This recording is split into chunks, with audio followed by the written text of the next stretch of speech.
Baik, Assalamualaikum warahmatullahi wabarakatuh. Selamat sore Bapak dan Ibu tamu undangan, khususnya dari Studio Kelampisan Banyuwangi.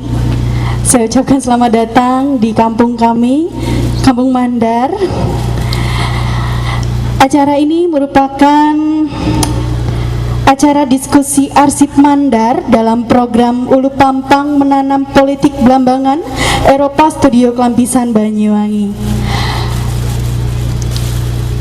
Acara ini merupakan acara yang diselenggarakan khusus oleh tim Studio Kelampisan Banyuwangi yang sengaja dihadirkan di Kampung Mandar untuk mengulas beberapa sejarah-sejarah penting tentunya yang telah berkembang hingga sampai saat ini. Betul nggih? Untuk mempersingkat waktu, baik kami langsung saja berikan kepada moderator. Langsung diskusi nggih? Nggih.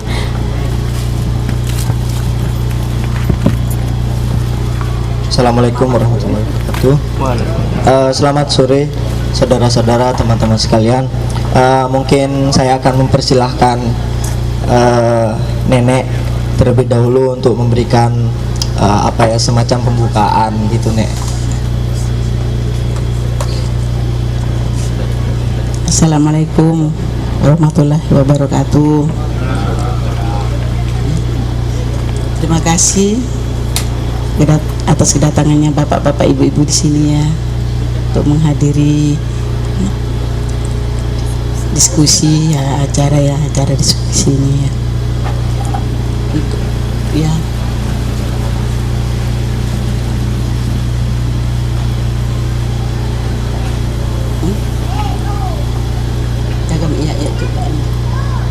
Oke, terima kasih Nenek.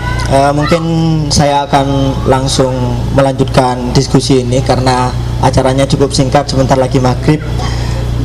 Pertama saya akan menanyakan nih kepada Mas Icang atau sebagai Mas Faisal Rizal atau sebagai perwakilan dari pemangku adat yang merupakan keturunan ke-6, dan juga Nenek Dahliana Deng Kebo yang di sini merupakan pelaksana adat dan juga keturunan ke-5 gitu. Pertama-tama ini aku ingin tahu nih Mas, gimana sih ceritanya suku Mandar ini bisa sampai ke Banyuwangi gitu? Gimana itu perjalanannya, karena apa, dan di sini ada apa, aktivitasnya itu apa gitu Mas? Bismillahirrahmanirrahim. Assalamualaikum warahmatullahi wabarakatuh. Alhamdulillah,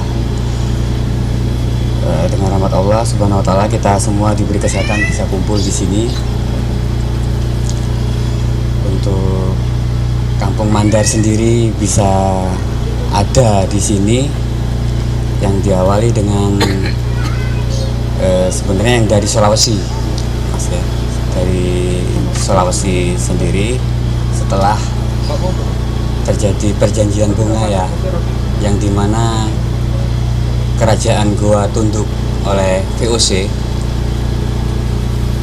Dari kerajaan Goa sendiri di situ ada 7 kerajaan yang kesemuanya kebanyakan mereka tidak setuju dan mau tunduk dengan VOC. Akhirnya mereka semua keluar dari Sulawesi. Mereka bermigrasi dan mencari di mana tempat yang memang tempat itu juga rasanya koalisi, mencari koalisi yang juga bertentangan dengan VOC. Nah, kebetulan nenek moyang kita di sini juga memang dari Mandar, tapi satu kelompok itu rombongan gak cuma Mandar. Di situ juga ada Bugis, juga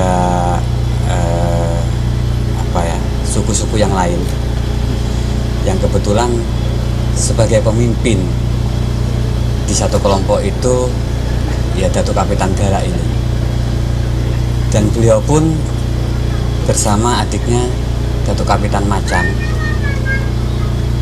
yang dimana Datuk Kapitan Macan sendiri bermigrasi ke Pasuruan.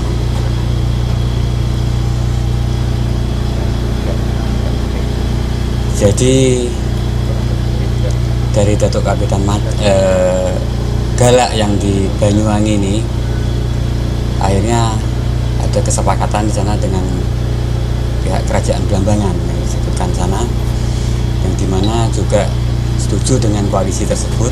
Akhirnya dari situ kita diberikan tempat di sini yang memang 0 kilometernya di titik ini, yang di sini 7 kilo ke utara, 7 kilo ke selatan. Jadi kalau mau diurut kayak dari Bulusan, Desa Bulusan, Tanjung, Mandar sendiri sampai ke Sukojadi. Nggih. Dan terlebih itu juga di Muncar juga ada sebagian yang juga Mandar, yang memang alhamdulillah perwakilannya dari Kampung Bugis juga bisa hadir di sini. Terima kasih banyak Mas Hanja, juga Mas Hadi. Jadi memang dari situ kita akhirnya sampai berapa ya, sama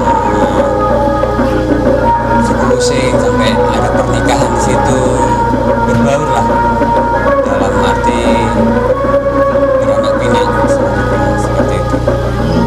Berarti ada sesilangan gitu ya, Mas? Ya. Itu apa? Itu sesilangan itu bisa berdampak kepada ritual-ritual nggak, Mas? Kalau untuk ritualnya sendiri, kita di sini saulaknya itu jadi memang terlebih karena selain juga membantu juga dari pihak Blambangan untuk peperangan VOC, kita juga ada di situ juga siar Islam. Oke, jadi memang diketahui kerajaan Blambangan adalah kerajaan terakhir yang masuk Islam. Jadi tradisi yang memang sampai sekarang kita laksanakan ini adalah bentuk kita nggak bisa langsung apa ya, bentuk rasa syukur kita, cuman kemasannya seperti ini, seperti kayak ya syukur petik laut, terus sahur. Jadi arahnya memang ke sana. Oke. Ini aku ganti mau nanya ke nenek nih. Nenek nih kan sebagai pelaksana ritual gitu, Nek. Boleh deh, Nek, diceritain ritual apa aja yang ada di Kampung Mandar ini dan untuk apa gitu, Nek? Pertama ritual ini apa? Saulak manten. Iya, manten, enggak disaulak ya. Kedua 7 bulanan. Ya. Ketiga sunatan. Nah itu gimana tuh, Nek? Komposisinya, terus cara pelaksanaannya, ada apa sih yang menarik di situ, Nek? Ritual itu, Nek? Maksudnya ritual saulak itu, saulak manten itu, di situ apa tuh yang dilakukan itu, Nek, di dalam ritual itu? Ya, di saulak manten itu ya apa namanya? Kalau anunya tuh maksudnya sebelum nikah itu sudah selamatan ya, untuk selamatan juga ya, lancar acara, tidak ada halangan apa-apa ya itu ya. Ya. Jadi pada intinya ritual itu untuk keselamatan ya. Okay. Sudah itu habis sudah manten terus mandi-mandian. Itu yang mandi-mandian itu ya sudah nikah. Sesudahnya nikah ya. Mandi-mandian. Ya mandi-mandian ya. Ini, Nek, tadi kan Mas Icang kan mengatakan bahwa kedatangan Kampung Mandar ke Banyuwangi ini juga disertai dengan syiarnya, syiar agama Islam gitu ya, Nek ya. Kira-kira, Nek, di dalam ritual ini kayak saulak manten, terus 7 bulanan, terus sunatan, itu ada bahasa Arabnya nggak, Nek? Nggak, cuma kita apa ya, sebelum melaksanakan itu kita yang minta sama yang, karena kita orang Islam pun minta dulu pada yang di atas, Nek ya. Kalian puasa ya, tuh terus ya kita habis itu ya kita doakan yang itulah nenek-nenek moyang semuanya, baru kita melaksanakan ritual itu ya. Itu. Oke. Ya. Mas, ini tadi kurang ini sih Mas. Tadi kan kita membahas bagaimana perjalanan dari Sulawesi itu ke tanah Jawa ini, khususnya di Banyuwangi. Tentu saja kan kayak Kapitan Gata ini kan juga menikah terus beranak pinak di sini. Bisa nggak diceritain silsilahnya tuh sampai silsilah keluarga sampai sekarang Mas Icang ini sudah keturunan ke-6 gitu. Jadi memang kalau dari silsilah sendiri, oke.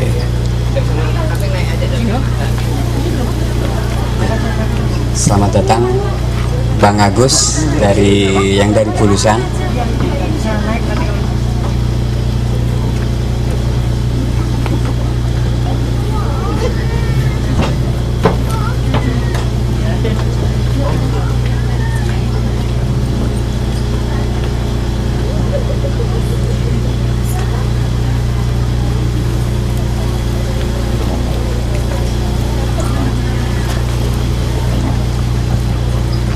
Jadi kalau dari silsilah ya Mas. Silsilah.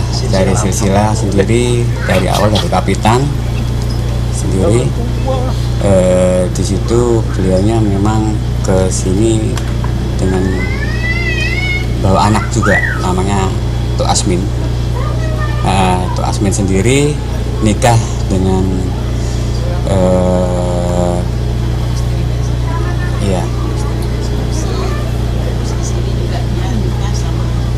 Istri kelima orang Jawa.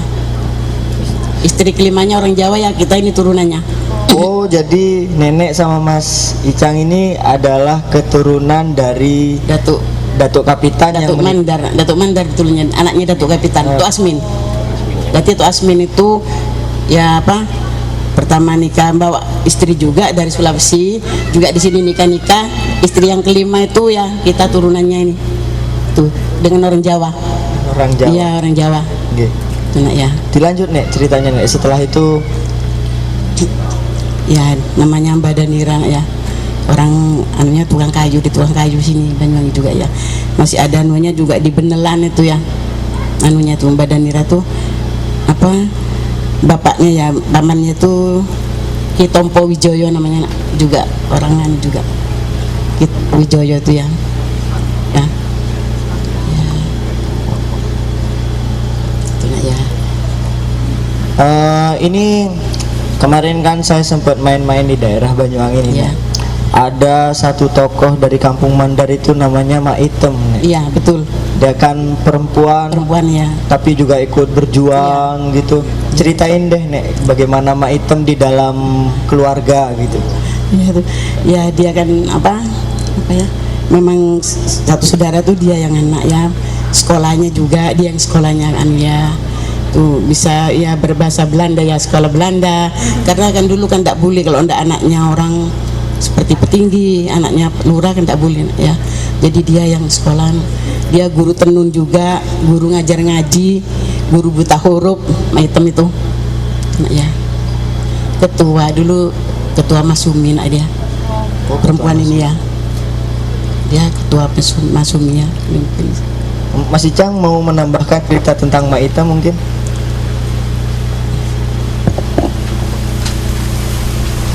Jadi memang dari keluarga kita khususnya yang Mandar juga bahasanya itu kita kalau enggak di situ orang sakti, kalau enggak pendekar. Jadi cuma itu dua pilihan hidupnya. Jadi memang seperti itu. Betul Bang Opan? Bang Agus? Mak Item ini tergolong ke yang sakti atau yang pendekar? Sepertinya dua-duanya ini Mas. Dua-duanya Ada di Mak Item, sehingga lebih yang jadi ikonnya sendiri yang ditokohkan lebih ke Mak Itemnya. Karena di antara dua itu yang memang menonjolnya ya Mak Itemnya. Selain juga pendekar, juga sakti bahasanya. di mata keluarga Mak Item ini ada sisi lain nggak Mas? Biasanya kan dikenal di kalangan luar sakti pendekar.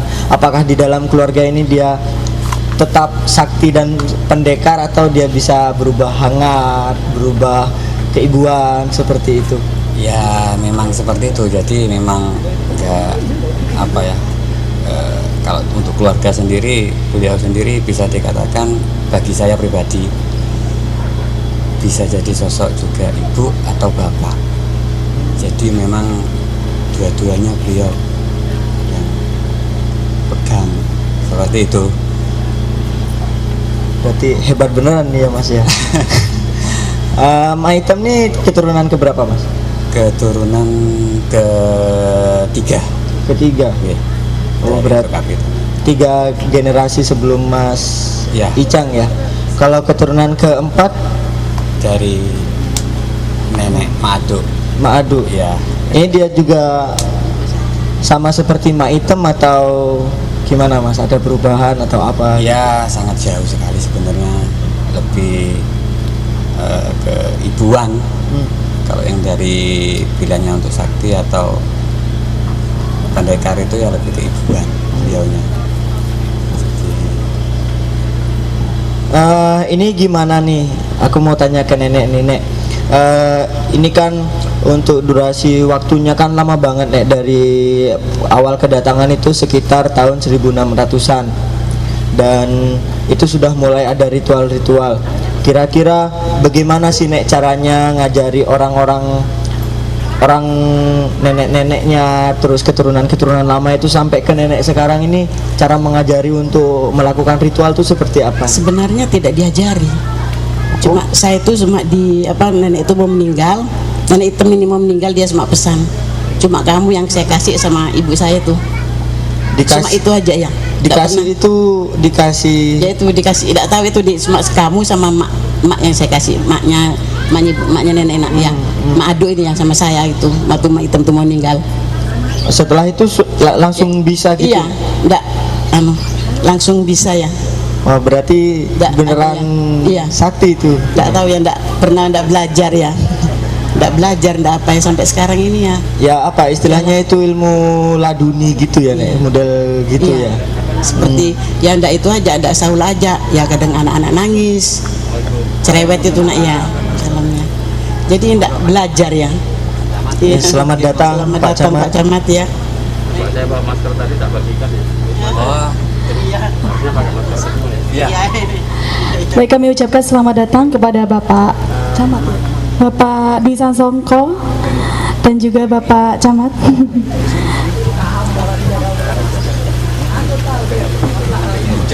Oke, kami persilakan untuk gabung bersama kami di acara diskusi ini, Bapak. Oke.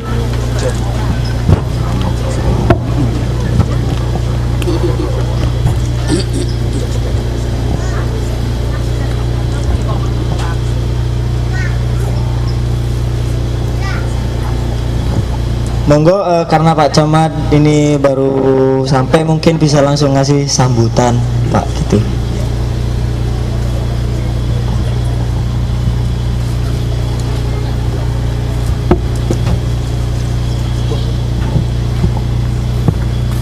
Assalamualaikum warahmatullahi wabarakatuh. Bismillah, alhamdulillah. Wa salli ala sayyidina Muhammad wa ala ali sayyidina Muhammad. Yang kami hormati Pak Lurah Mandar, yang kami hormati teman-teman yang tergabung dalam kegiatan Ulu Tangtang Menanam. Alhamdulillah dan terima kasih sudah mengadakan kegiatan di wilayah kami. Ada beberapa hal yang perlu kami sampaikan teman-teman sekalian. Yang pertama, ini tadi kita sudah eksplor Banyuwangi bertiga dengan Mas Andit itu. Saya habis lari-lari tadi, jadi rada ngos-ngosan, tak buka didik. Saya baru belum 1 tahun di Banyuwangi ini, di kota ini. Sebelumnya saya di Licin, sampai Sasongka ini. Jadi yang merintis Java Banana, Kampung Joglo, Festival Banjar, itu kami yang di sana. Sampai ada portal itu ya, sampai ada pemalakan troper kita hilangkan. Kemudian Pak Songko pindah kota, saya pindah ke Singonjuruh. Di Singonjuruh saya yang mendirikan kampung pasar wit-witan sama pasar jalur bambu. Itu sampai berdarah-darah, banyak yang tidak. Tapi sekarang viral nasional, ngalang-ngalai pasar Papringan yang ada di Jawa Tengah. Dan saya pindah ke Banyuwangi, banyak ternyata yang harus dieksplor. Di Banyuwangi ini kegiatan kami bersama Pak Sasongko adalah ikan bakar pelengsengan mandar. Yang dulu waktu saya datang cuma ada 3 warung, tapi sekarang luar biasa ya pelengsengan mandar ini. Kemudian kita carikan dana kemarin itu dari CSR Bank Jatim, kita buat pondok terawang untuk pencegahan COVID. Jadi ada pondok terawang terus viral. Sekarang kalau malam minggu luar biasa, dan tamu-tamu semuanya menyatakan bahwa ini ikan terenak, ini ikan tersegar. Karena kita batasi sama Pak Lurah bahwa ikan ini tidak boleh nginep, besok pagi harus ikan segar. Jadi banyak karakter-karakter yang harus ditumbuhkan di Banyuwangi. Ini tadi akan kita membuat kampung kerapu, budidaya kerapu dengan makanan khas ikan bakar kerapu yang ada di Kampung Ujung. Kemudian insya Allah tahun depan teman-teman Kampung Melayu, ada yang dari Kampung Melayu ini? Ada? Nggak ada ya?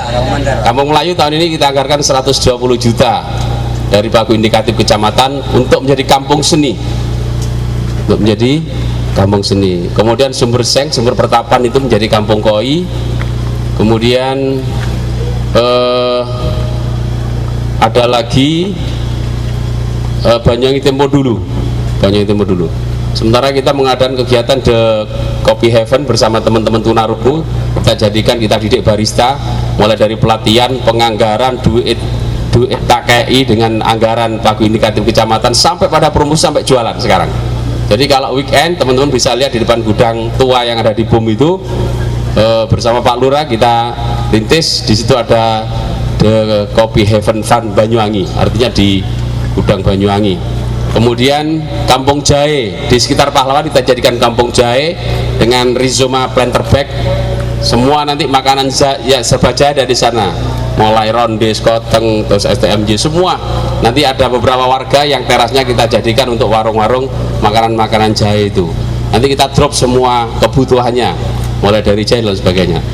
Ternyata banyak sekali di kota ini yang harus kita eksplor. Dan city tour kita sebenarnya akan lebih kuat lagi ketika potensi-potensi ini dihidupkan, teman-teman sekalian. Sementara kita kalau ke kota Banyuwangi mau kemana?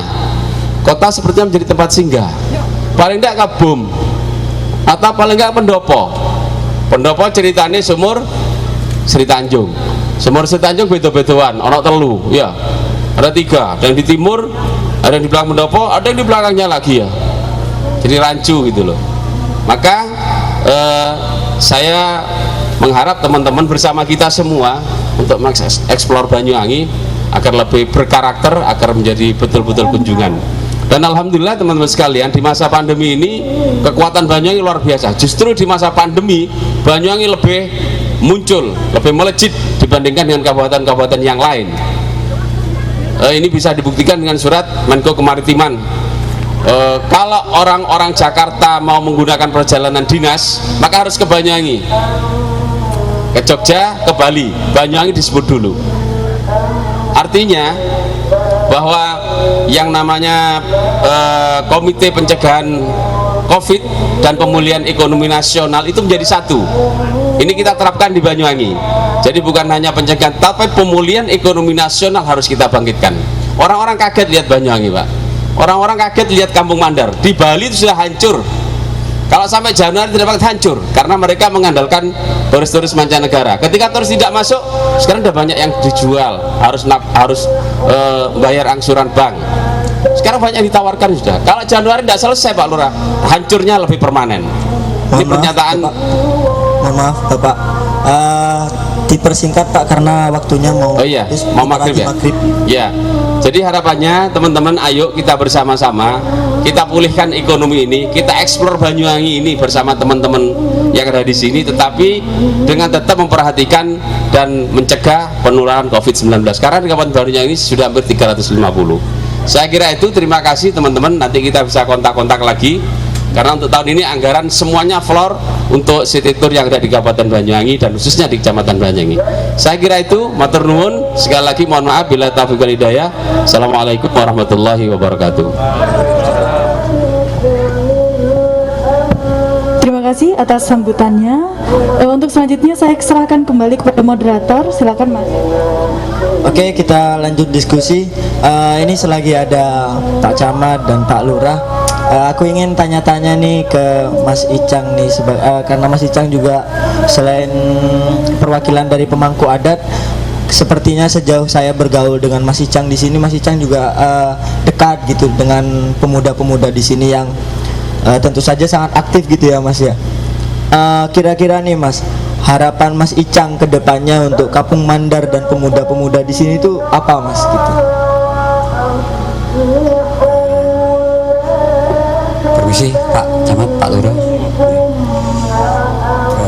Sebelumnya memang saya sendiri untuk setahun yang kemarin kita sudah juga buat dalam organisasi masyarakat adat bersama Pak Lurah di sini, seperti acara-acara kuliner gitu Pak, kita buat di situ. Harapan saya sendiri untuk kedepannya Kampung Mandar ini bisa jadi kampung adat, yang dimana di sini kita punya dasar untuk mengangkat itu, karena segala kayak tradisi, kuliner, bahasa, kita punya ciri khas sendiri daripada yang lain. Nah harapannya kayak tradisi, terus situs peninggalan sejarah yang di sini ini bisa lebih diperhatikan lagi untuk dijaga, apa mungkin bisa juga dibenahi, dikembangkan seperti itu Mas. Ada lagi Mas Icang? Mungkin nenek mau menambahi? Ini Mas, di sini kan ada museum ya Mas ya, Mas, museum bisa dikatakan museum arsip bagaimana sejarah kedatangan Mandar hingga Mandar saat ini di Banyuwangi. Ini juga kebetulan rumahnya Mas Icang pribadi. Mungkin ada harapan yang khusus gak Mas untuk museum ini gitu Mas? Ya, harapan saya ke depannya untuk museum ini bisa lebih dikenal oleh orang luar. Jadi mereka bisa tahu Banyuwangi ini nggak cuman Using. Jadi memang multikultur. Jadi selain Using, kita juga ada di sini dari Mandar, dari Bugis, Cina, Arab, juga dari Bali, kita semua ada. Jadi nun sewu, mungkin kedepannya harapan saya lebih dieksplor lagi keluar seperti itu. Oke, terima kasih Mas Icang. Kali ini akan dibuka 1 atau 2 pertanyaan sebelum kita tutup diskusi ini. Monggo barangkali ada bapak-bapak, ibu-ibu atau teman-teman yang ingin menanyakan lebih jauh nih tentang Mandar gitu. Oke, mbaknya mau nanya, silakan mbak. Saya pakai mic ya Mas Icang. Ini Mas Icang kan saya udah di sini kemarin udah 5 harian sempat sama Mas Icang dan Bu Daliana gitu. Ngelihat teman-teman pemudanya sangat erat gitu ya, maksudnya sangat punya sentimen terhadap budayanya sendiri itu sangat besar gitu ya, sangat bangga dengan kulturnya sendiri. Ada tips dan triknya nggak ya Mas untuk mengumpulkan para pemuda-pemuda milenial ini untuk kumpul setiap malam, ngobrol, saling bertukar pikiran gitu, karena bisa juga dicontoh mungkin ya untuk di kampung-kampung lain. Terima kasih. Oke, monggo Mas Icang. Kalau itu sendiri sih untuk kedekatannya itu tergantung kita, cara pendekatan kita lebih di era milenial ini juga kita harus masuk ke sana. Jadi kita sedikit-sedikit kita sisipkan tentang cerita sejarahnya, minimal rasa bangga idealis dikembalikan, karena memang tidak menutup kemungkinan untuk dari kebudayaan dari luar yang asing akhirnya mereka lupa siapa jati dirinya. Harapan saya itu kita kembalikan lagi, jadi mereka punya jati diri. Oke. Oke, ada yang mau bertanya lagi mungkin? Satu kali lagi.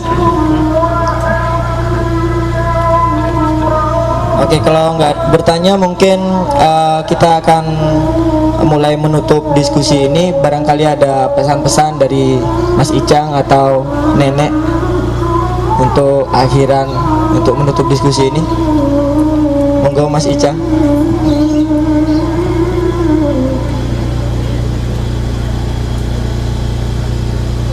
Yuda, mungkin ini ada salam dari teman-teman yang di Mandar Sulawesi, katanya titip salam lewat Instagram. Oke, salam. Mas ada salam Mas ya? Salam balik. Mungkin untuk Pak Lurah aja. Mungkin Pak Lurah mau menutup.